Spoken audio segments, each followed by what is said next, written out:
నా పేరు లలిత బాబు అండి. Rajendra Nagar first line.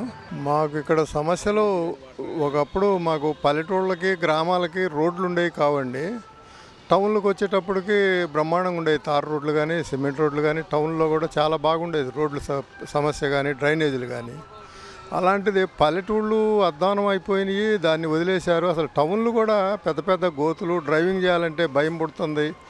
ఎవడెటు వచ్చి స్నేక్ డ్రైవింగ్లు చేసుకుంటారు, రోడ్లు బాగలేక యాక్సిడెంట్లు అయ్యి కాళ్ళు ఇరిగి పడిపోవటం.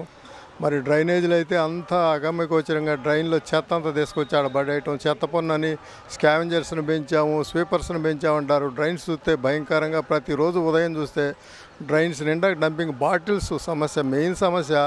ఇదివరకు గత గవర్నమెంట్లో ఉన్నప్పుడైతే ఈ లిక్కర్ బాటిల్స్, మందు బాటిల్స్ తాగేసినవన్నీ కూడా ఎక్కడేసినా కలెక్ట్ చేసుకొని తీసుకెళ్ళి వాటిని అమ్ముకునేవాళ్ళు. ముందు వీధులు శుభ్రం అయ్యాయి. ఈరోజు పొలాలలో కానీ, ఊరమ్మడి పొలాలు కానీ, చెరువుగట్లు కానీ, ఊళ్ళల్లో గ్రామాల్లో కానీ, టౌన్లో కానీ డ్రైనేజీలు, రచ్చబండలు చుట్టూ అక్కడ నడవడానికి భయం పడుతుంది. కింద చూసుకొని నడవాల్సి వస్తుంది. ఈ సీసాలు ఎక్కడెక్కడ వదిలేసి గవర్నమెంట్ కక్కుర్తిపడి రీసైక్లింగ్ చేయనీయకుండా వాళ్లే అమ్ముకుంటా ఈ పరిశుభ్రత అనేది దాన్ని మర్చిపోయారు పూర్తిగా. తర్వాత ప్రభుత్వం ఇప్పుడు 12.5 లక్షల కోట్లు అప్పు చేసింది అంటున్నారు. ఇప్పుడు వాళ్ళని వదిలేసేయండి. ఇప్పుడు ఉన్న పార్టీ, ప్రతిపక్ష పార్టీ, పోటీ చేయబోయే మిత్రపక్షాలు ఎవరైనా కానీ మెయిన్ కాన్సన్ట్రేషన్ దాని గురించి అసలు ఈరోజు చర్చ రావట్లేదు. ముందు రేపు ప్రభుత్వం వచ్చినాక 12.5 లక్షల సద్వినియోగం అయిందా, దుర్వినియోగం అయిందా, ఎంత దుర్వినియోగం అయింది, ఎంత సద్వినియోగం అయింది? మరి దుర్వినియోగం అయిన వాళ్ళు ఏం చేస్తారు? ఏ డిపార్ట్మెంట్లో దుర్వినియోగం అయింది దాన్ని క్లారిటీ ఇవ్వట్లా ఇప్పుడు వాళ్ళు ఉండే ప్రతిపక్షం. వాళ్ళు వచ్చేసి ప్రచారాలు చేసుకుంటారు, నిందలేసుకుంటున్నారు. కానీ మెయిన్ మాలాంటి వాళ్ళకి ఆర్థిక సమస్య భయం పడుతుంది. 12.5 లక్షల కోట్లు అసలు తీర్చగలరా? ఈ వాగ్దానాలు ఏంటి? అధికార పక్షం కానీ ప్రతిపక్షం కానీ వాగ్దానాలు చూస్తే భయం పడుతుంది. రేపు మేము ఎట్లా గడవాలా? మా పరిస్థితి ఏంది? మా పన్నులేంటి? అన్నీ పన్నులేసి ఈ విధంగా ఇప్పటికే గుల్లైపోయాం. కన్స్ట్రక్షన్ లేదు. ఒక బాత్రూము, లెట్రిన్ చిన్న గోడలు కట్టించాలన్నా కానీ గవర్నమెంట్ మారితే శాండ్ ఫ్రీ అయితే కట్టిద్దామనే ఆలోచనతో ఆగి ఉన్నాం, వెయిట్ చేస్తున్నాం ఇలా. మరి రేపు ఈ 12.5 లక్షల కోట్లకి ఎట్లా కట్టాలా? దీన్ని ఎట్లా రికవరీ చేయాలా? ఈ దుర్వినియోగం మీద ఏంటి? దాని గురించి ప్రధాన సమస్య రావాలి ఇవాళ రాజకీయ పార్టీల్లో కానీ పబ్లిక్లో కానీ. దాన్ని ఎక్కడ విస్మరించి అసలు మాట్లాడలేదు, దాని గురించి చర్చలే లేవు.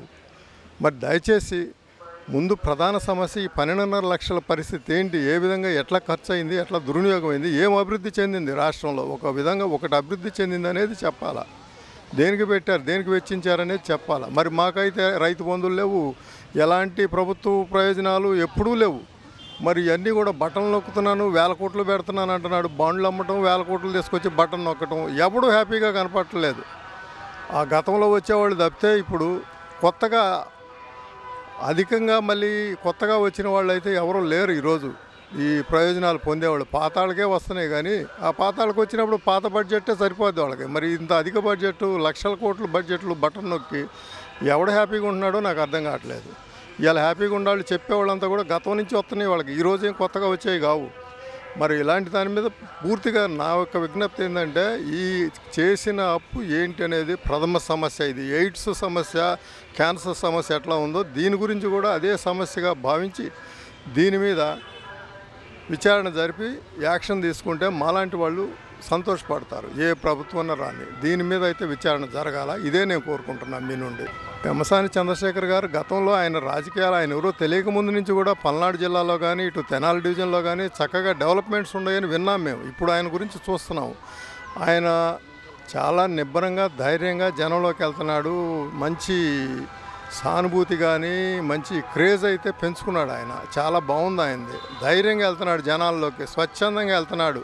ఆయన బట్టి జనం తండోపతండాలుగా వస్తున్నాయి. ఆయన మీటింగులు చూడాలని వెళ్తున్నాం. మాలాంటి వాళ్ళు ఇలా రాజకీయాలంటేనే విరక్తి చేసినా కానీ అసలు పెమ్మసాని చంద్రశేఖర్ ఎవరు ఒకసారి చూడాలి, ఆయన మాటలు వినాలి అనే ఆలోచనలో పడి ఉన్నాం మేము, ఆలోచిస్తున్నాం ఇలా. మరి గుంటూరుకి గతంలో గల్లాజయదేవ్ కూడా చాలా చక్కగా చేశాడు. ఆయన మీద ఎవడు కూడా శత్రువు కూడా ప్రతిపక్ష అధికార పార్టీ కానీ ఎవరు కూడా ఆయన ఒక్క మాట విమర్శించిన వాళ్ళు లేరు. అలాంటి ఆయన తప్పుకోవటం ఒక బాధాకరం. అయితే ఇవాళ అదే ప్లేస్లో దాన్ని పూర్తి చేయడానికి, ఆ లోటును భర్తీ చేయడానికి పెమ్మసాని చంద్రశేఖర్ గారు వచ్చారని మేము భావిస్తున్నాము. మరి అలాంటి నాయకులు ఇవాళ రాజకీయ పరిస్థితుల్లో అలాంటి వాళ్ళు వచ్చి దీన్ని రాజకీయాలని కొంచెం శుభ్రం చేయాలని మేము కోరుకుంటున్నాము. క్యాపిటల్ ఏముందండి, మర్చిపోయామండి. మా ప్రాపర్టీస్ కూడా అక్కడ ఉన్నాయి. ఇవాళ మేము అక్కడ పోయే పరిస్థితి లేదు, దారి లేదు, రోడ్డులు లేవు. మొత్తం మెటల్ కానీ శాండ్ కానీ కంప్లీట్ డంప్ చేసేసి లేపుకెళ్ళారు. Underground drainage pipe lines వచ్చినాయి. మేము ఈ మధ్య పోయి చూసాము. అవన్నీ కూడా ఎండలకి వానలకి తుక్కొచ్చి మొత్తం బొగిలిడిచిపోయి ఉన్నాయి. అవి మొత్తం స్క్రాప్కి కాటాకి పాత ప్లాస్టిక్ సామాన్కి వేసుకోవాల్సిందేను. మళ్ళీ కొనుక్కొచ్చుకొని చేయాల్సిందేను. మరి అమరావతి చూస్తే మాత్రం అది అసలు చంద్రబాబు నాయుడు ఏదో చేస్తాడని ఆశ ఉంది, కానీ దాన్ని చూస్తే మాత్రం ఈ బడ్జెట్లు ఈ ప్రాబ్లమ్స్ తోటి అది అసలు ఒక దారికొచ్చుదనేది కూడా మాకు నమ్మకసక్యంగా ఉంది.